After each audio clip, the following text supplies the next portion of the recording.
Good afternoon. I welcome you to the last lecture of this 1 week course. So I think you had a fruitful lecture till now. So the first lecture was basically, I think, if to summarize, more on the fundamentals of machine learning, and then the second lecture was on how using machine learning we can have more idea on this urban floodings by a professor from IIT Roorkee. Then there was a lecture on how we can extract building footprints from remote sensing imagery using different CNN and other machine learning algorithms. And I think yesterday there was a lecture how machine learning can be applied to study the concept of urban growth, both 3D and usually based modeling. So in this course, our endeavor was basically to tell you not much of the details of how the algorithm actually works, but to give you a demonstration how machine learning can be used to study the various domains or the various aspects of urban areas, right from the building a base map, full building footprint abstraction, then down to urban flooding, and lastly the how the spatial modeling can be done. So I think now you must have a fair idea, like an overview, what are different concepts of machine learning broadly, and how this algorithm is being used to solve a variety of issues related to the urban domain. Okay, and today in our lecture we will talking how using machine learning approaches we can estimate the thermal profile over urban areas and further projected urban areas. So this is what we are going to discuss today. Now if you see, in the last few years, because of the increase in the built up area because the built up area has got a different thermal characteristics compared to the natural vegetation, so it's the thermal profile over urban areas has increased, and this coupled with the increased level of pollution and release of various gases and heat because of various anthropogenic activities like traffic, industrial activity, commercial activity. So because of all these things, and lastly because of the modified thermal behavior of the built up areas compared to the natural vegetation, the land surface temperature over urban areas is comparatively higher than the surrounding or the contiguous rural areas which have got a dominance of built up area. See, in urban areas what happens when the natural vegetation is replaced by the built up area or the paved area. In natural vegetation we have got a concept of evaporation. See what happens, the evaporation takes place from the trees also, which is called as evapotranspiration, and for loose of when water this evaporation takes place from the vegetation, it absorbs the heat of the ground and leads to lowering of the temperature. So sometimes if you go below the shade of a tree, you will see things are more cooler. But now with increase in the paved surface or the concrete surface, the evapotranspiration process has reduced, and because of all this the temperature in urban areas is higher compared to the surrounding rural areas, and this elevated temperature leads to more of human discomfort. It modifies also the local climate, which affects the intensity and the type of precipitation we are using. So it is affecting the microclimate, and most importantly it is affecting the human comfort level, especially for the elderly and the child and the young children basically, right? And increased temperatures may also lead for the need to have more cooling things, especially in the complex area, and this results in more energy consumption, which again is not advised also.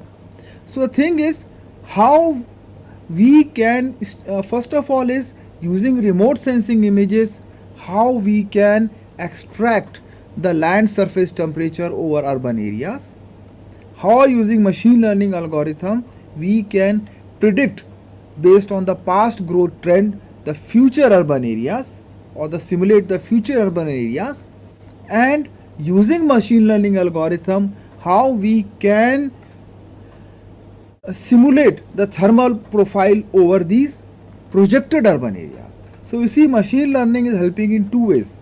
It is helping you to project the urban areas in the further time domain, and secondly, how we can project the land, the surface profile, temperature profile over the future projected urban areas. So this is what we are going to discuss in a nutshell today, and most of our this lecture is going to be in form of a case study which we have done over Dehradun city, where Indian Institute of Remote Sensing is currently located. So we are not going to go much into the theory part, but what we are going to today discuss is more of how machine learning algorithms have been used for different purpose for studying the thermal gradient or the profile over urban areas. Okay. If you want, you can use other machine algorithm in the same case studies also. So the objective of the study was to investigate the spatio-temporal dynamics of Dehradun city and to simulate its future urban growth. Second, to retrieve land surface temperature over Dehradun city using remote sensing datasets. Here we have not applied much of a machine learning approach.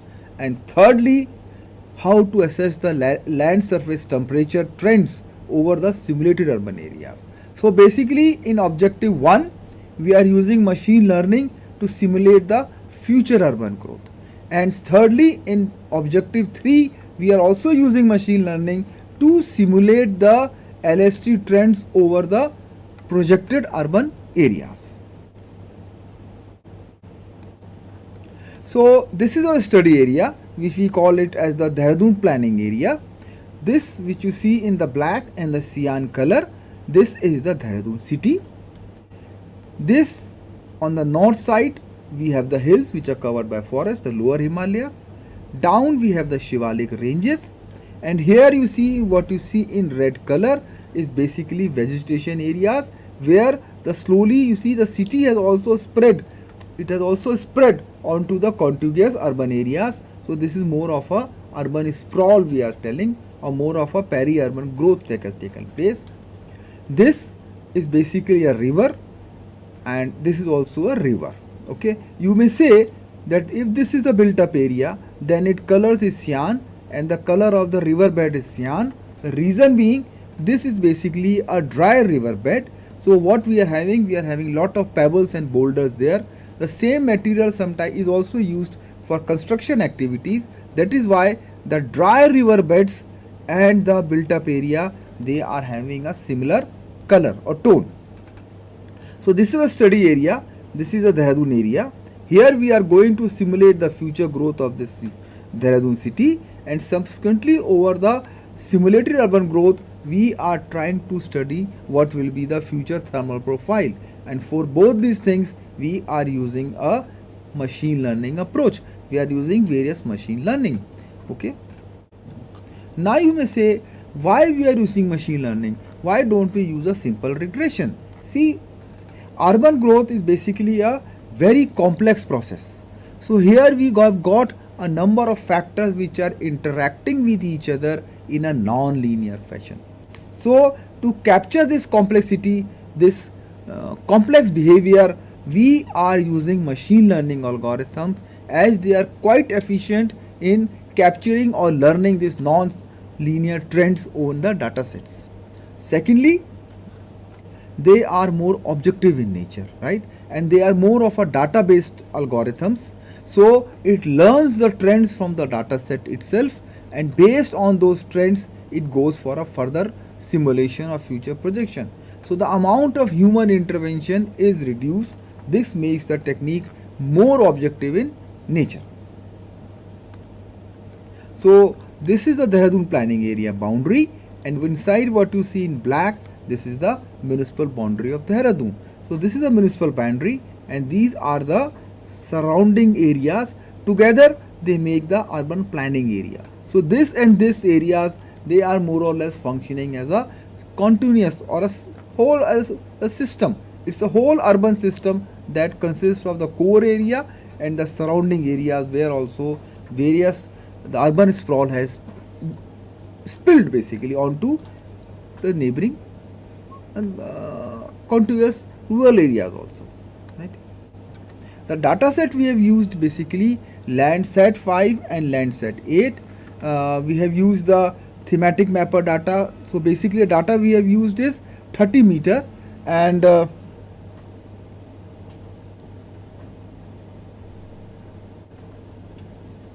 data we have used this.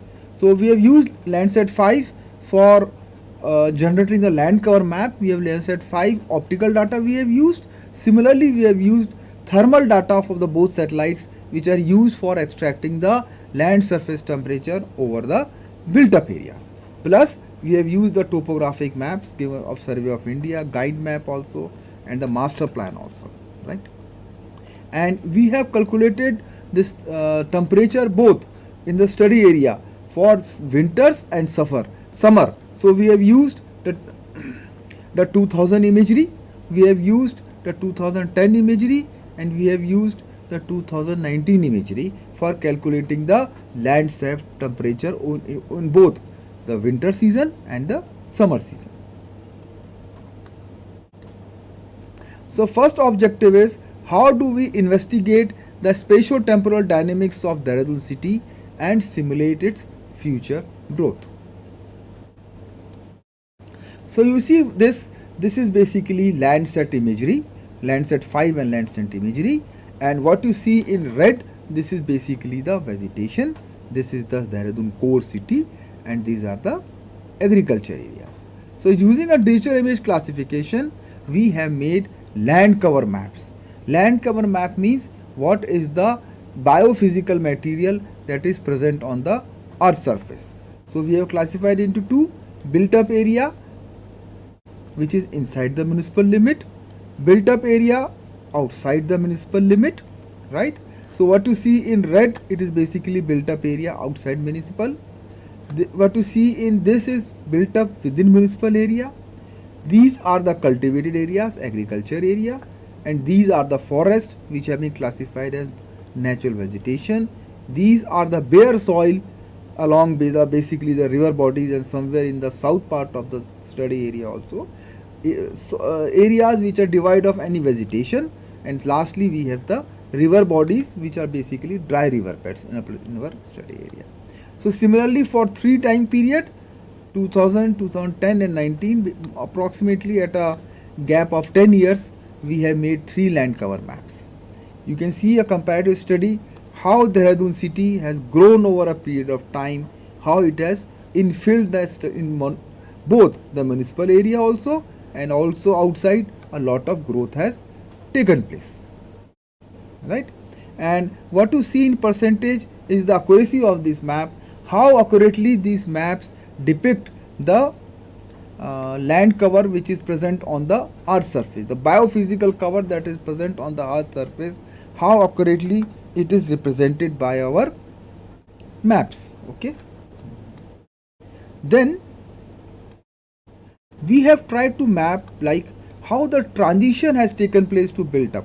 So here what we are trying to show, how the cultivated agriculture areas, they have transit to built up.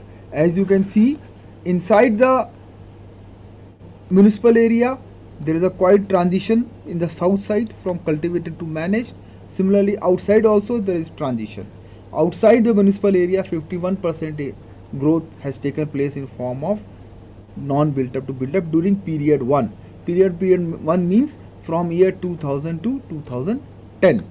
Similarly, in period 2, that means 2000 to 2019, this map shows you how growth has taken place. You see, maximum of the transition is occurring outside the municipal area, which you can see here in form of the red dots. You can see these show how much transition has taken place. Then how much forest cover or natural vegetation has taken place. This has not taken place much. Okay, it is not much has taken place, and this shows how bare soil has seen. So what it seems, a lot of empty places, empty pieces of land that were available have slowly transited to built up.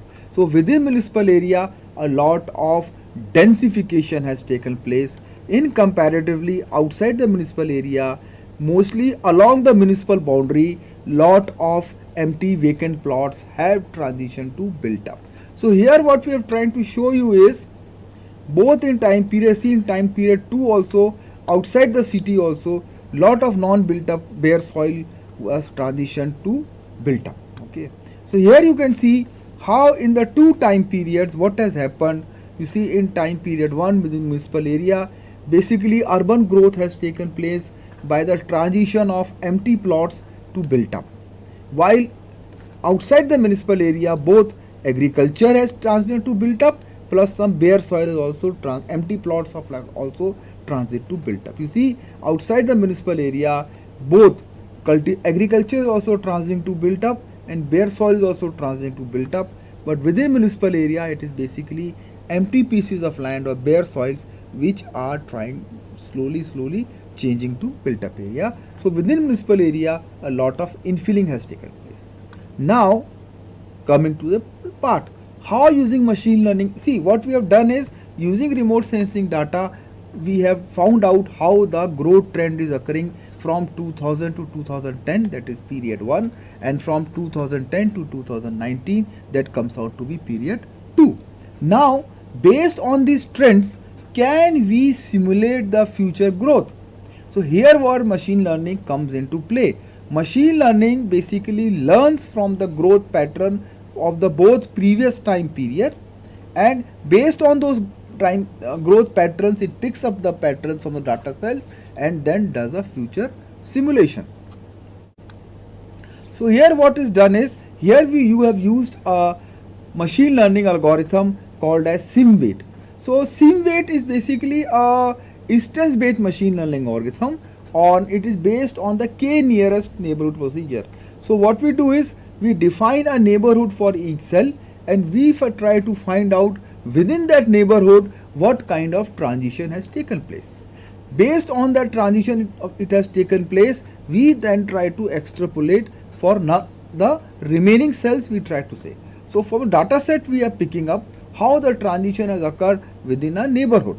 Okay, so here the maps of 2010 were classified. Okay, I'll just show. The maps are again classified into built up and non-built up for year 2000 and 2010. Then we said urban growth is a function of 4 factors: distance from the city core, amount of built up in the neighborhood, because in the amount in the neighborhood if there is lot of built up area, that means the lot of infrastructure has taken place, and cells which are non-built will have a high probability or high potential of transiting from non-built up to built up. Okay, and 2 more factors we have taken: distance from the road network and the land cost on a factor of 0 to 1, in which area the cost is higher, in which areas the cost is less. So we are assuming urban growth is a function of these 4 factors in a present area. The machine learning, can it establish a relationship between, if these are the factors which are driving urban growth and it says which cell has transited from non-built up to built up, can it pick up the trend itself, like if this is the inputs, output will be transition from non-built up to built up. If this is the value of the 4 variables, the cell will remain as non-built up only. So it will remain a non-built up. So can the machine learning learn this trend from the 4 layer, from the data set? So what it means, it is a basically non-parametric technique and it involves very less of human intervention. It is objective in nature. Automatically it will pick up the trend and then try to do a future simulation based as a function of the 4 factors. Okay, so what this is done is, here we have taken 4 factors. So basically I can show the 4 dimension, but it basically plots all data in a 4 dimension. For example, if suppose we have got only 2 factors, then it will plot it in a 2 dimension. In a 2 dimension space, it will plot all the points. Triangle means cells which have transit from non-built up to built up from near 2000 to 2010. and this diamond shape, it shows you cells which remained as non-built up. So what it does is it basically defines a neighborhood.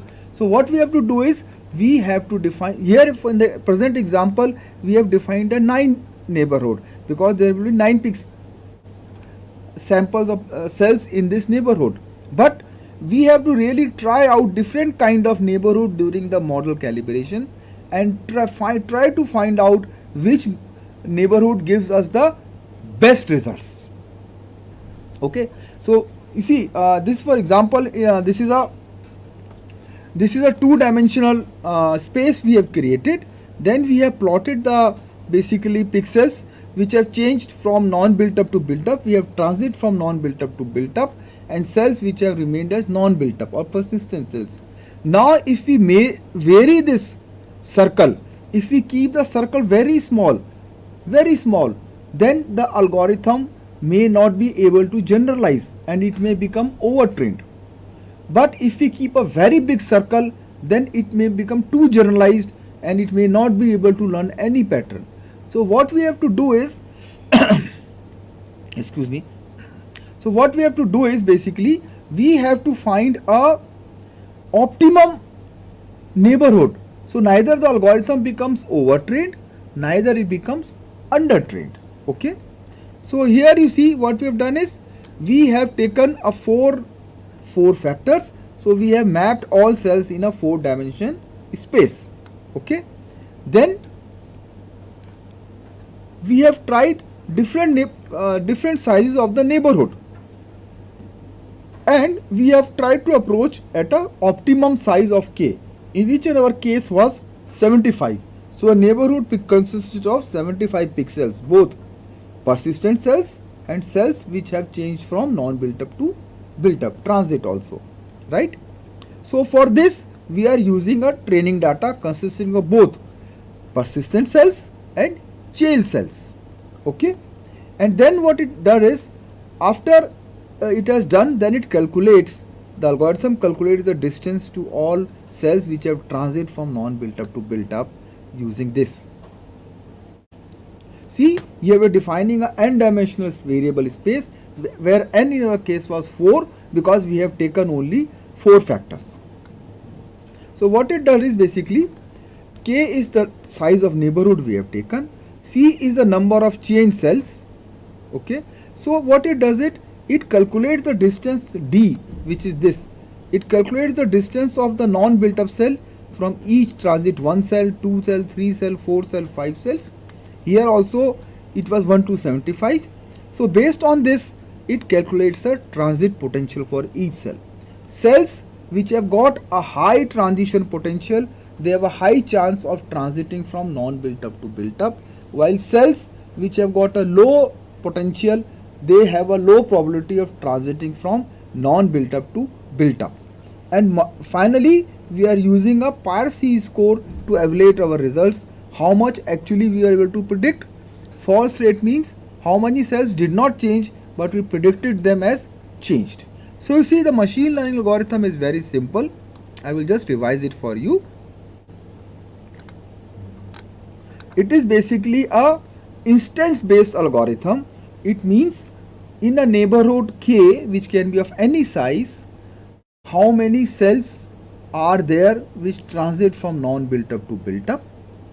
Then it calculates the distance of a non-built up cell or cell into study from each cell which is changing from non-built up to built up or is transiting basically. That is the distance, this we call as distance d. It can be d1, d2, d3, d4, and then using this formula it calculates whether it has got a high potential to change from non-built up to built up or it has got no potential and it will persist as a non-built up cell. So what we are trying to do is, see, it involves, we only have to give it the 4 variables which define the 4 n-dimensional variable space. We have to give it a training data which shows which pixels change from non-built up to built up, and then based on the k values which we try to optimize, it basically finds out what is the transition probability of cell to change from non-built up to built up or whether it will remain as a persistent cell. Okay, and then we have validated this using a technique called as ROC or pyramidal toe. So using this, we try to simulate how urban growth will take place if things continue as they are continuing, or if we try to develop a hierarchy of urban center. Instead of a big mother city, we can have a centers, 4-5 centers which are surrounding the mother city, so that the load on the mother city is less. Or we can, or a compact development. Compact development means we are going for a high-rise development and the surrounding areas will be red. So we have tried to simulate the urban growth using machine learning algorithm for 3 scenarios. The scenario 1 is baseline development. Baseline means business as usual. That means if we allow the things to grow as they are happening, if we allow things to happen or allow the city to grow as it is growing in the present trend, what will be the future growth. Second is the hierarchical development, which tells us if instead of concentrating all the growth in a particular area, we try to have 4-5 ring type of a satellite towns around the mother town. And compact means we are trying to go for basically a high rise development and surround areas will be green. The advantage of a compact development is it leads to reduction in the cost of infrastructure facilities that we have to provide. So here you see this is actual 2019. So using the sim weight algorithm, we have simulated 2019 also. So this is basically used for calibration of the model. That means it is used for deciding whether our model is functioning as it is and can it simulate the reality up to some extent with some margin of error. There will always be some margin of error in it.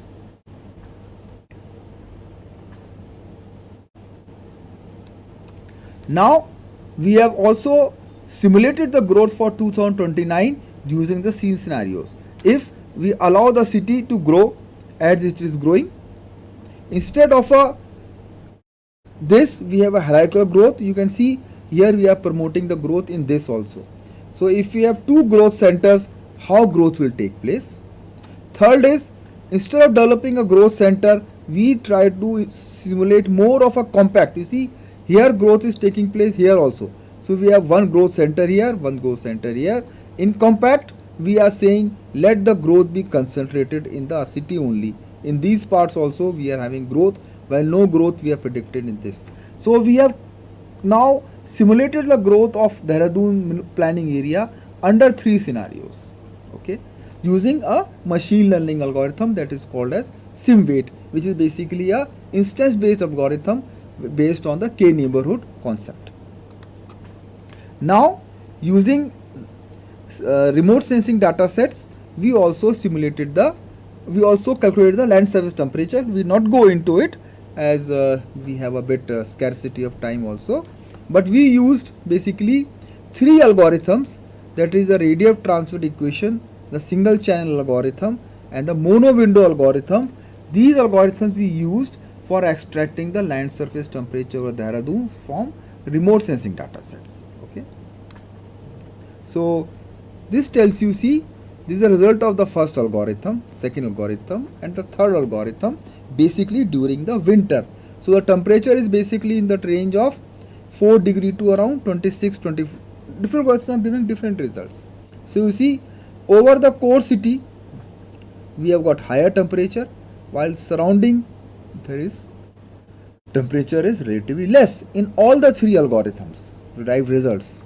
Similarly for summer, you see the minimum temperature ranges from 16 to 36 and you see the core city is very high, okay, surrounding areas are less, and the dry river beds, because there is only pebbles and boulders, so they also reach a very high temperature.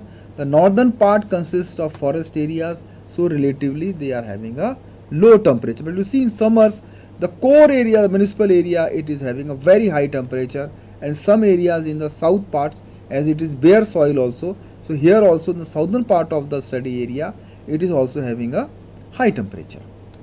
Similarly for 2010, you see this is the growth for winters also we see, and similarly for summer also. And 19 also, you see the area under high temperature has increased compared to year 2000.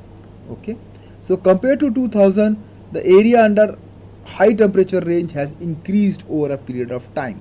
Okay, similar in winters also, it has also increased, especially this area has got a high temperature in summer also. Okay, but the main thing is we are using three algorithms. Which algorithm is going to give us a good result? So here we have basically used a technique that is called as downscaling. So we tried to downscale another data set, that is the modest data set, but it was basically at a more coarser resolution. So we have downscaled it to the 30-meter data, and then we have used it for validation of our results. And what we found out was that the mono window algorithm was giving the best results. So we used the results of mono window algorithm. You see this results. We have used this results of 19 summer, winter, summer. Both results we have used for future studies. Okay. Now the thing is, you see, we have simulated the urban area. We have calculated the temporal land surface temperature. The next question is how, using machine learning algorithm, we can predict the temperature profile over the simulated urban areas which we got from SimWeight. So here we have got, you see, here we have used another machine algorithm which is called as artificial neural network, which we are used basically for type of a regression kind of a thing, but more of a regression kind of a thing. Okay, so ANN, like other machine algorithms, it is also non-parametric in nature, and but it can efficiently capture the non-linear relationship between the data set compared to the traditional statistical method. One thing I told you. So here what we have done is, see, we have got the built up areas over past and we have simulated for the future. Similarly, we have got the land surface temperature over study area for the past. So here we have tried to simulate the urban land surface temperature in the future as a function of built up density, because we assume among the surface parameters which are less affected by weather conditions, you see, a number of factors are deciding the future thermal profile over the urban built up areas. But one of them is built up density, which is one of the surface parameters. The atmospheric parameters, if you see, they change. They are very dynamic and they change within a few hours also. Okay, but the surface temperature parameters, they really don't change with that much frequency. So here we have used one surface temperature surface parameter, that is built up density. So in the present problem, what we have done is, first we have simulated the built up areas, then we have studied the thermal profile from extracted, retrieved from satellite data. Now, based on the, as a function of built up density, we have tried to establish a relationship between built up density and land surface temperature, and using this relationship we are going to predict how temperature profile will be there in 2029 over the simulated built up areas. Okay, so this is what I have tried to convey in the present slide. So first thing is, okay, we discussed this thing. ANN is a non-parametric technique which can efficiently capture the relationship, and here we have used the surface parameter, that is the built up density, which is less information for simulating the future urban areas. Hence, in present study, an attempt was made to predict the future LST values as a function of change in the built up density over a period of time. Okay. And the future LST values are predicted based on the historical relationship between LST and built up density. This relationship was established using artificial neural network. Okay, this is the role of machine learning, is establishing a relationship between LST and built up density. Okay, so the LST was predicted in year 2029 using LST 2000, built up density 2000, LST of 2010, built-up density 2010, and built-up density of 2019. You see, using a historical relationship was created between the different LST and the built-up density, and then this was extrapolated over the simulated built-up area of 2029. So here we have used a feed-forward AN architecture, and we have simulated the future LST pattern over the three simulated built-up patterns, that is the baseline, compact, and the hierarchical development. So this is how our ANN works basically. We have input the built-up 2000, LST 2000, built-up 2000, LST 2000, built-up 2019, and using this the machine learning established a relationship between these variables, and it predicted for year 2029 also. Okay. Sorry, I have forgotten to return LST 2019. That is also one of the parameters, right? So this is more or less how ANN basically work. So the input layer basically consists of you see the built-up density 1, 2, 3, 4, 5, 6. It will be basically the built-up LST 2000 and this, and then after it is trained, we then predict for the 2029. So this is how our data table looks like. The built-up 2000 LST values, 10 and LST corresponding built-up 19, because this is a training data set. So here what we are doing is using 2019 we are predicting for, using built-up density we are predicting for LST value 2019, which already we have extracted from the data set, and then we are using it for accuracy assessment. Once we know 2019 it is predicting with a fair accuracy, then we are giving it the 2029 built-up density and asking it to predict the LST over the 2019 built-up. The parameters we have used are basically the RMSE, the mean bias error, and the mean absolute error. And these are some of the, like the learning rate, momentum factor. These are some variables. I think I won't be explaining, we don't have much time, but these are some of the variables, ANN variables or parameters which we have to give during the training and try to find out which one is giving us the better result. Okay. And then we have predicted in 2029 built up over, if we follow a compact development, how the future thermal profile will be there. If we follow a baseline development, what will be the future this, and if we follow a hierarchical development, what will be the future thermal profile in 2029.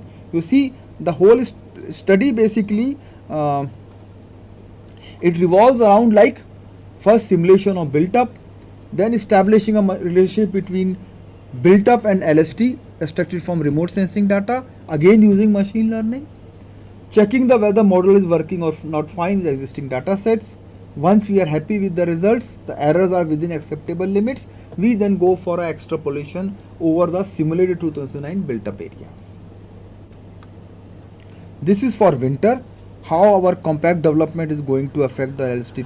This is for the this basically compact development scenario, this is for the baseline scenario, and this is for the hierarchical development scenario. The temperature ranges which we accept may be reached. Okay. So here we can say that for a compact dose scenario, the temperatures which are above 42 degrees has the least area, while the temperature 40 to 42 degree, the baseline scenario had the least area. So if you go for a compact development, excuse me, it is quite possible that we may have less temperatures than less area under temperature ranges greater than 42 degree centigrade, as you can see from here. Similarly for winters also we say like in winters all the three scenarios were having more or less, but a main difference was in the simulated built up area of 2009 for summers, where compact growth was basically giving a better results. So the next thing you may ask is, what is the use of this kind of study? The use of this kind of study is this simulation results which you have developed in response to various growth scenarios. They can be very helpful for the planners when they are planning for the future, especially keeping in view the thermal comfort over urban areas. Okay, so If they know, if we go for this thermal development profile, what will happen, then they know what will be the consequences, and correspondingly they can design the mitigation strategies, like increase in the vegetation or more trees, white roofs. Lot of mitigation measures are there, but for taking these mitigation measures we require a understanding. So this kind of studies provide a urban laboratory where you can really work out, if we follow this kind of scenarios, what will happen in future, if we follow this growth scenario, what will happen in the future.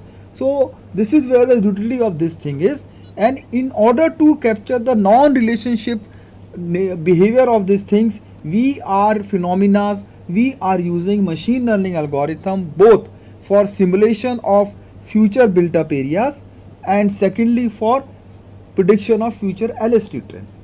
We can do using other statistical techniques also, but the advantage of machine learning algorithm is it makes the study more objective in nature, and it can also capture the non-linear behavior of these urban problems. So this is where how we are trying to use machine learning for various aspects and study of thermal profile. So this is what in a brief I have tried to discuss with you the potential application of machine learning algorithm in thermal profile study, and also previous studies we tried to emphasize how machine learning can be used to study various issues related to urban areas. Now we have given you a spectrum how urban can machine learning algorithm can be applied to urban areas. Now regarding the details of the machine algorithms, I think some were discussed, others you can dwell upon, or we can have another course where in detail we can tell you the various parameters and how these algorithms are implemented, right? That's all from my side. Thanks a lot for your attention.